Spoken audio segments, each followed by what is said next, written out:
Hi, this is the Trophy Mom podcast. Okay, so this episode is going to be special because we are going to talk about special kids with special needs.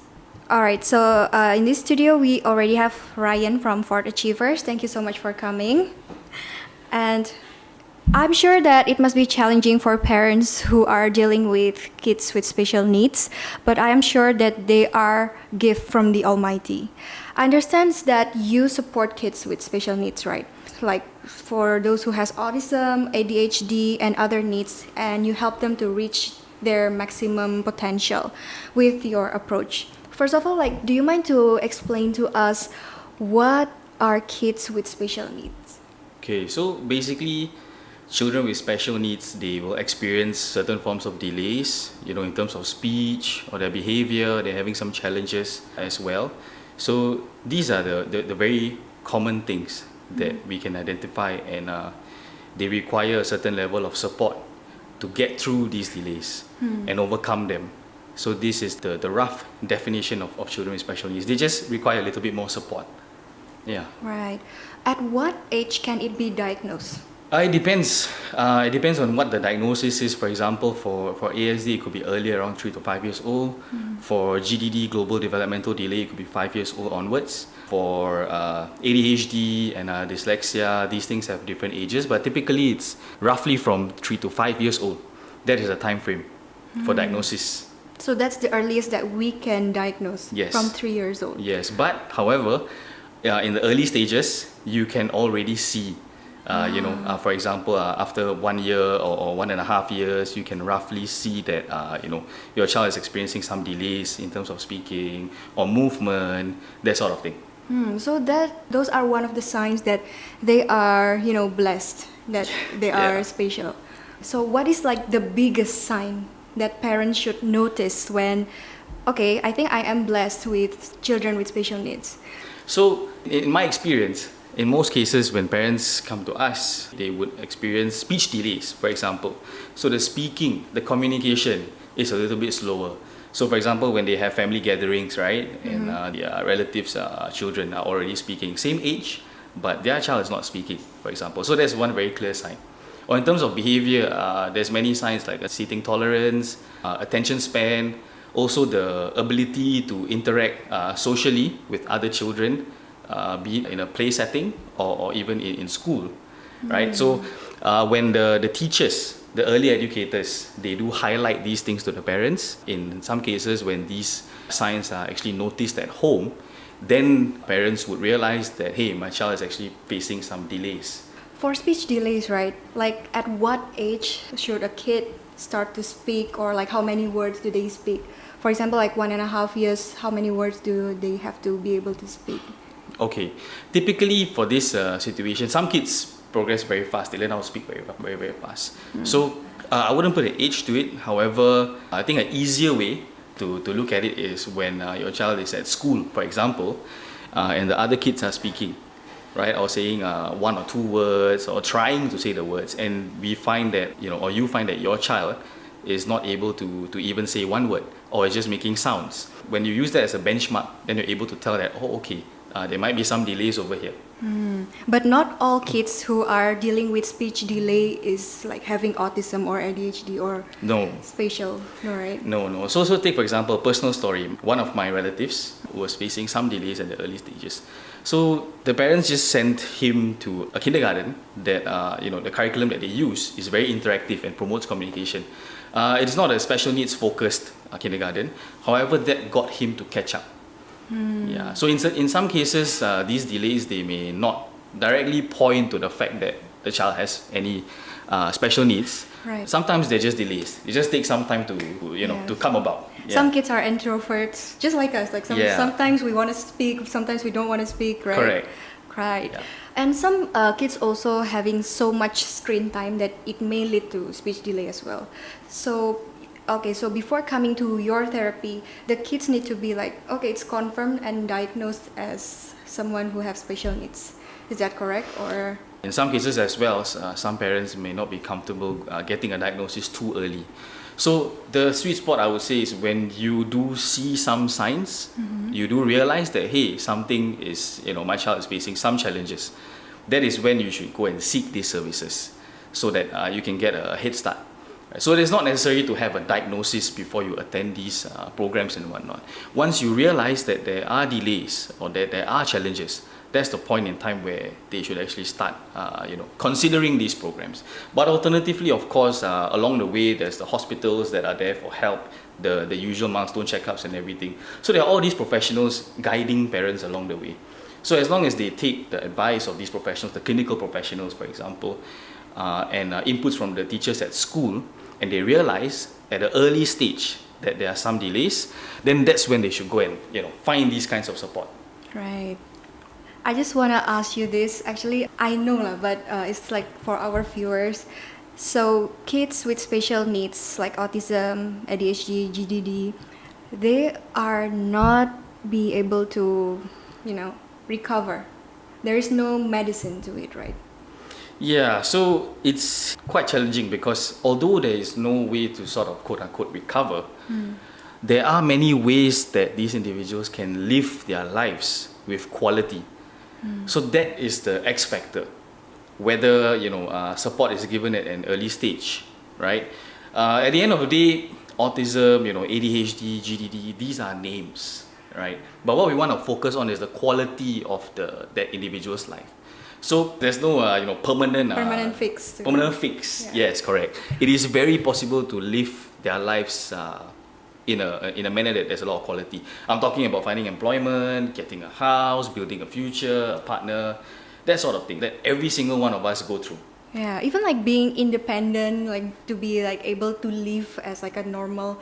Anyway, even like kids who doesn't have that, like for kids who are not diagnosed with all of that, also must be learned how to live their life at full potential, right? Correct. You're right, it's just a name to it. I want to know about kids with autism. So autism has different levels. There are some who are verbal, non-verbal. So does each therapy differs according to what they need? In some cases, yes. For example, if you talk about autism, right? The autism is the diagnosis, correct? But when you talk about the delays for some individuals, they're having more struggles with their speech. So that's when speech therapy comes into play. Right? For some individuals, they're having some challenges with their behavior. So that's when behavior therapy comes into play. But when we talk about the levels of autism, you have high functioning individuals, you have low functioning individuals, you have different ends of the spectrum. So in regards to therapy, the only factor is the intensity of it. So for example, if you have a low functioning kid who requires more support, right, then the therapy might have to be more intensive. However, that also comes with the commitments. We talk about finances, not just finances, but time from the family, the teachers, everyone in the child's life, all the stakeholders, right? It's a huge level of commitment. So that's where we come in, whereby it is actually possible to provide that level of support for these individuals, regardless of whether they are high functioning or low functioning. So to summarize, all it means is that if your child is low functioning, or it just means that they need some additional levels of support and more intense support. But at the end of the day, professional help is a form of support, but it should not be the only form of support, because the entire goal of therapy is to fade off. We're not meant to be there 24/7 all the way throughout the child's life. Right. Yeah. At the end state, the family has to move forward independently, which is why with us, what we do is that we actually train parents on how to carry on the progress even after our program ends, because we can't be there forever. But while we are there, we will conduct the therapy accordingly. We will also coach the parents on what to do, and at the same time, we also work with the schools that the students are attending, so that everybody is aligned. Not just the schools, but even the hospitals like KKH, NUH, and whatnot. So we link up with all these individuals, all these stakeholders, so that the child's progress is actually faster. And progress being fast is one concern, but the most important concern is, will it stay? Is it sustainable? Sustainable, yeah. Correct. So we often hear clients or parents telling us that they've attended many forms of therapy, right, before they come to us. They've tried everything, and it's very normal because parents only want the best for their children. Of course. Right? But when they come to us, we ask them. There's been a pattern. There's many different forms of support that you guys have tried, but it's not working. At the end of the day, if you were to go to the gym for 20 years, and after 20 years, you stop going to the gym or working out for 6 months, You'll bounce back. your body is not going to stay. Yeah. You're going to lose the weight, you're going to lose the muscle. Same thing, you might even put on weight, right? So it's these things are very simple. To avoid regression, the family has to carry on whatever we have done during the program, and as long as it's consistent and the family carries on whatever was done during the program, the child will continue to progress, and the chances of regression will be very, very minimal, and that's how the child or the individual will have a chance at getting a quality life. Right. So coordination amongst support system are very important. Yeah. Crucial, It's non-negotiable. crucial. Yeah. Right. So that means you coordinate with the parents, definitely, the helpers probably, Yes, even the school. correct. So parents, the caregivers, if grandma and grandpa is at home, they have to be looped in as well. You see, if the domestic helpers are in the child's life, most of the time, mommy and daddy are working, the domestic helper has to be looped in as well. The school teachers, the pediatrician or the child psychologist at the hospital, if the child is attending any early intervention program, for example at AWA or SPD, there's certain well-known names, Yeah. we link up with them as well, because we can't be doing something that the rest are not doing. You get what I mean? Yeah. We have to be aligning to everyone, because when the child goes to different environments and experiences different things or different expectations, it is going to be very difficult to progress. So by aligning all stakeholders in the child's life, we are able to actually help the child progress much, much faster. And it's easier because when we leave, the stakeholders, for example, the hospitals, the early intervention centers, the schools, right, the childcares, they are carrying forward what we have taught. And most importantly, at home, be it mommy, daddy, grandma, grandpa, the domestic helper even, How about they are the carrying on siblings? everything. Siblings as well. Whoever is at home, right? This is the power of consistency. And with consistency and good quality support, the child's having a quality life for that individual is very, very possible. Can you share with me one or two of your students who have reached their success story? Do you mind to share like how were they before therapy and after therapy? Maybe like Right. one or two. Right, so I think the case for one or two of my students, most of my students, if not all, experience, right, whereby before they attend therapy or before they attend our intensive program, there's a lot of challenges in terms of seating tolerance, attention span, and these challenges are evident in school. So the teachers actually feed back to the parents, right? And the parents are always trying to figure out how to handle these challenges. Not to mention, speech delays and challenges with communicating with other kids and whatnot. So these are the common challenges that my students face before they come on board this program. Now after the program, it depends because every child is different, right? But in a period of 3 to 6 months, we can see some quality changes. Now the important part that we have to remember is that there are 4 steps, there are 4 levels that we have to understand. The first level is baseline, establishing the baseline, meaning when we see the student, we have to understand where the child is at right now. What are the skills that the child has right now? Now moving forward, when I mention 3 to 6 months, we're talking about skill acquisition, which means to say that the child has acquired the skill. For example, the child is able to now sit still and finish up his or her work before leaving the table. So that skill has been acquired. But the next 2 steps have to be monitored and followed through. The next 2 steps are maintenance and generalization. Maintenance means that the behavior cannot only be done once or twice. It has to be proven as consistent, right? In that setting, in the room or in the house or in the therapy center. But the last step, which is the most important, is generalization, which is what we are all hoping to get, or what we are all pushing for, which means that if your child is able to exhibit that positive behavior in a one-to-one setting, in a room, for example, that same behavior has to be exhibited outdoors, in school, in the early intervention center, or in the hospital, wherever. Everywhere. Yes. Yeah, so that's the generalization phase. And that is the whole point, right? Because we don't just want the therapy to be useful or have any results in the room. Because that is not applicable to real life. Yeah. Parents send their kids for these programs because they want their kids to improve in life as a whole, not just in that one-to-one session. So After they attend our program, and we have a huge emphasis on these 4 steps, which is where the 3CS system comes in, whereby we conduct the lessons, we coach the parents, we collaborate with every stakeholder in the child's life, and we leave systems at home. For example, at 8 a.m., if the child is, the child usually wears his or her uniform to go to school, we teach the family exactly how to get the kid to wear his or her uniform. For example, when he goes to school, he or she has to take off her shoes before entering the school. We teach the parent exactly how to get him or her to take off her shoes before going into class.